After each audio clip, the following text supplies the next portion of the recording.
രാവിലെ തൊട്ട് ഈ സമയം വരെ ഫോൺ കോളും മെസ്സേജും സോഷ്യൽ മീഡിയ തുറന്നാൽ അതിലുമൊക്കെ പലരും ചോദിക്കുന്ന കാര്യമാണ്.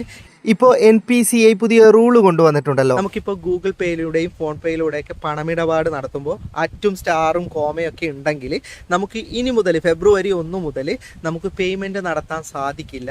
അപ്പോൾ എന്താണ് ചെയ്യേണ്ടത്? എൻ്റെ ഇതിൽ അറ്റുണ്ട്, സ്റ്റാറുണ്ട്, അപ്പോൾ ഇതെങ്ങനെ ഞാൻ എഡിറ്റ് ചെയ്യാം, ഇതെങ്ങനെ തിരുത്താം, എനിക്ക് പറ്റുന്നില്ല, അപ്പോൾ എനിക്ക് ഇനി മുതൽ പണമിടപാട് നടത്താൻ പറ്റില്ലേ എന്നൊക്കെ ചോദിച്ച് നിരവധി ചോദ്യങ്ങളാണ് രാവിലെ മുതൽ ഞാൻ കേൾക്കുന്നത്. അപ്പോൾ അവരോടൊക്കെ എനിക്ക് പറയാനുള്ളത്, ആദ്യം നിങ്ങൾ NCPI എന്താണ് പറഞ്ഞിരിക്കുന്നതെന്ന് വ്യക്തമായിട്ട് കേൾക്കണം. അപ്പോൾ അതിനായിട്ട് ഞാൻ ആദ്യം ആ വാർത്ത, അതായത് NCPI എന്താണ് പറഞ്ഞിരിക്കുന്നതെന്ന് ഒന്ന് വായിച്ചു തരാം. അതിനുശേഷം ഞാൻ കാര്യങ്ങൾ വിശദമായിട്ട് പറയാം. നിങ്ങൾ ആരും ടെൻഷൻ അടിക്കേണ്ട കാര്യമില്ല, ഇതിൽ നിങ്ങൾ ഭയപ്പെടുന്ന ഒരു കാര്യവുമില്ല. ഓക്കെ, അപ്പോൾ ഞാൻ ആദ്യം വാർത്ത വായിച്ചു തരാം. 2025 ഫെബ്രുവരി 1 മുതൽ national payment corporation of India, അതായത് NPCI, UPI ഇടപാടുകളുടെ സുരക്ഷയും കാര്യക്ഷമതയും വർദ്ധിപ്പിക്കാനായി പുതിയ മാർഗനിർദ്ദേശം മുന്നോട്ട് വച്ചിട്ടുണ്ട്. എന്താണ് ആ മാർഗനിർദ്ദേശം? ഫെബ്രുവരി 1 മുതൽ UPI ഇടപാടുകളുടെ ട്രാൻസാക്ഷൻ ഐഡികളിൽ അക്ഷരങ്ങളും അക്കങ്ങളും അടങ്ങിയ ആൽഫ ന്യൂമറിക് മാത്രമേ ഉപയോഗിക്കാൻ പാടുള്ളൂ എന്നതാണ് അവർ പറഞ്ഞിരിക്കുന്നത്. ഇപ്പോൾ സോഷ്യൽ മീഡിയയിൽ വരുന്ന വീഡിയോ ഒക്കെ പോട്ടെ, മുഖ്യധാരാ മാധ്യമങ്ങൾ പോലും ഈ NPCI എന്താണ് പറഞ്ഞിരിക്കുന്നതെന്ന് വ്യക്തമായി മനസ്സിലാക്കാതെ കാര്യങ്ങൾ അവതരിപ്പിച്ചതുകൊണ്ടാണ് പലരും തെറ്റിദ്ധരിക്കപ്പെട്ടത്.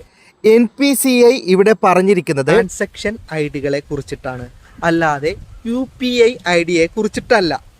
അതായത് നമ്മൾ ഗൂഗിൾ പേയും ഫോൺ പേയും ഒക്കെ ഓപ്പൺ ചെയ്തിട്ട് കാണുന്നില്ല ഒരു UPI. നമ്മുടെ ഗൂഗിൾ പേ ആണെങ്കിൽ നമ്മൾ ഓപ്പൺ ചെയ്ത് കഴിഞ്ഞാൽ നമ്മുടെ പേര് അല്ലെങ്കിൽ നമ്മുടെ യൂസർ നെയിമിന് ശേഷം അറ്റ് എന്ന് പറഞ്ഞിട്ട് ഓക്കെ, ഒന്നുകിൽ ആക്സിസ് ബാങ്ക് ആയിരിക്കും, അല്ലെങ്കിൽ SBI ആയിരിക്കും, അല്ലെങ്കിൽ കാനറ ആയിരിക്കും, ഇങ്ങനെ പേരുണ്ടാവും.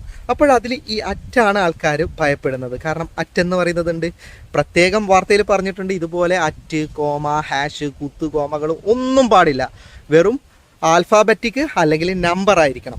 ഇനി നമ്മൾ ഫോൺ പേ തുറക്കുകയാണെങ്കിൽ അതിനകത്തും ഇത് തന്നെയാണ് പ്രശ്നം. അതിനകത്തും ഫോൺ നമ്പറിന് ശേഷം അറ്റ് എന്ന് പറഞ്ഞിട്ട് പിന്നെ YLB എന്നിങ്ങനെ എന്തോ ആണ്, YLB, YTL അങ്ങനെ പറഞ്ഞിട്ട് കാര്യങ്ങളുണ്ടാവും. അതിലും ഈ അറ്റ് കിടപ്പുണ്ട്. അപ്പോൾ പലർക്കുമുള്ള പ്രശ്നം ഈ അറ്റ് എടുത്തു മാറ്റാൻ പറ്റുന്നില്ല. അതായത് അവർ എഡിറ്റ് ചെയ്യാൻ നോക്കി, ഡിലീറ്റ് ചെയ്തിട്ട് വീണ്ടും ക്രിയേറ്റ് ചെയ്ത് നോക്കി, എന്നിട്ടൊക്കെ ഈ അറ്റ് കയറി വരുന്നത്. അപ്പോൾ പ്രിയപ്പെട്ട പ്രേക്ഷകരെ, നിങ്ങൾ തെറ്റിദ്ധരിച്ചിരിക്കുന്നതാണ്. അതായത് ഈ NCPI പറഞ്ഞിരിക്കുന്നത് ട്രാൻസാക്ഷൻ ഐഡികളെ കുറിച്ചിട്ടാണ്. അപ്പോൾ ഈ ട്രാൻസാക്ഷൻ ID എന്താണ്?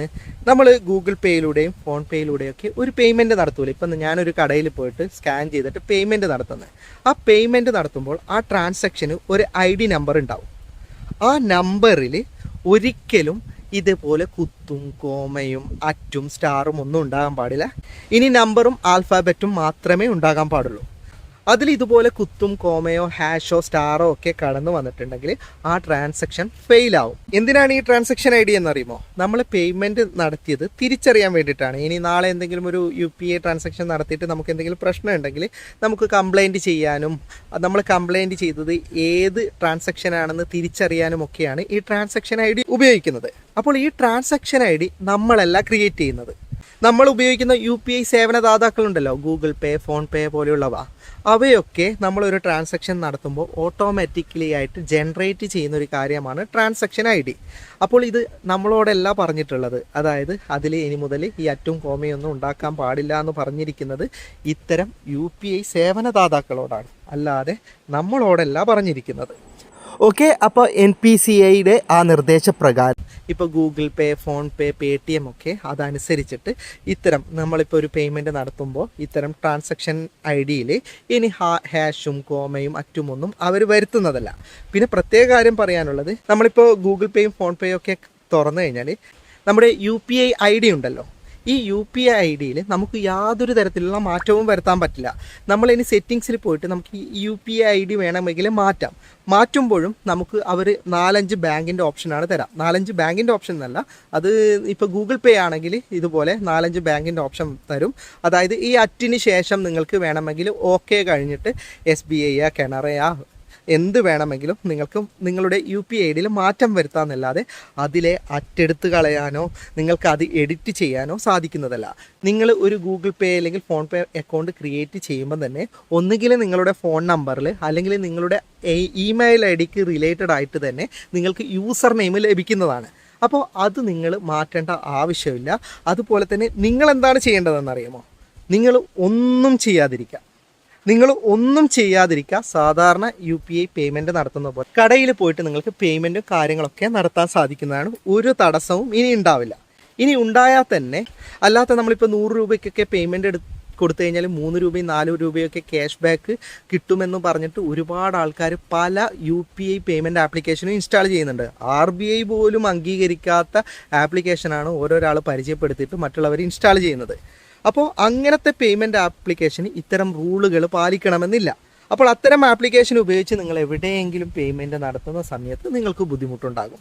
അതായത് അതിനിടയിൽ ഈ ഹാഷും സ്റ്റാറും കോമയും കുത്തും ഒക്കെ കയറി വരും. അപ്പോൾ നിങ്ങൾക്ക് ആ പേയ്മെൻറ്റ് അവിടെ നടക്കില്ല. ആ സമയത്ത് നിങ്ങൾക്ക് ബുദ്ധിമുട്ടുണ്ടാകുമ്പോൾ നിങ്ങൾ എന്ത് ചെയ്യണം? ആ ആപ്ലിക്കേഷൻ അങ്ങ് അൺഇൻസ്റ്റാൾ ചെയ്യുക. ശേഷം നിങ്ങൾ ഗൂഗിൾ പേയോ ഫോൺ പേയോ ഉപയോഗിച്ചിട്ട് പേയ്മെൻറ്റ് നടത്തിയാൽ നിങ്ങൾക്ക് യാതൊരു പ്രശ്നവും ഉണ്ടാവില്ല. അപ്പോൾ ഇത് നിങ്ങളെ ബാധിക്കുന്ന പ്രശ്നമല്ലെന്ന് ഞാനിപ്പോൾ പറഞ്ഞപ്പോൾ മനസ്സിലായിട്ടുണ്ടാകുമെന്ന് കരുതുന്നു. ഇനി എന്തെങ്കിലും സംശയം ഉണ്ടെങ്കിൽ നിങ്ങൾക്ക് കമൻറ്റിലൂടെ ചോദിക്കാം. അപ്പോൾ ഒരുപാട് സുഹൃത്തുക്കൾ തെറ്റിദ്ധരിക്കപ്പെട്ടിട്ടുണ്ട്. അപ്പോൾ അതുകൊണ്ട് മാക്സിമം നിങ്ങളിത് ഷെയർ ചെയ്യുക. നിങ്ങൾക്കിപ്പോൾ സമാധാനമായതുപോലെ അവരും ഒന്ന് സമാധാനിക്കട്ടെ. അപ്പോൾ സുഹൃത്തുക്കൾക്കായിട്ട് നിങ്ങൾ നിർബന്ധമായിട്ട് ഷെയർ ചെയ്യണം. അപ്പോൾ വീഡിയോ ഇഷ്ടപ്പെട്ടെങ്കിൽ ലൈക്ക് ചെയ്യുക, നിങ്ങളുടെ അഭിപ്രായം കമൻറ്റ് ചെയ്യുക, സുഹൃത്തുക്കൾക്കായി ഷെയർ ചെയ്യുക. ഇതുപോലെയുള്ള വീഡിയോകൾ ദിവസേന ലഭിക്കാൻ FTM ക്രിയേഷൻ്റെ ഫേസ്ബുക്ക് പേജും യൂട്യൂബ് ചാനലും സബ്സ്ക്രൈബും ഫോളോയും ചെയ്യാൻ മറക്കരുത്. അപ്പോൾ വീണ്ടും മറ്റൊരു വീഡിയോയുമായി കാണാം. അതുവരേക്കും ഗുഡ് ബൈ.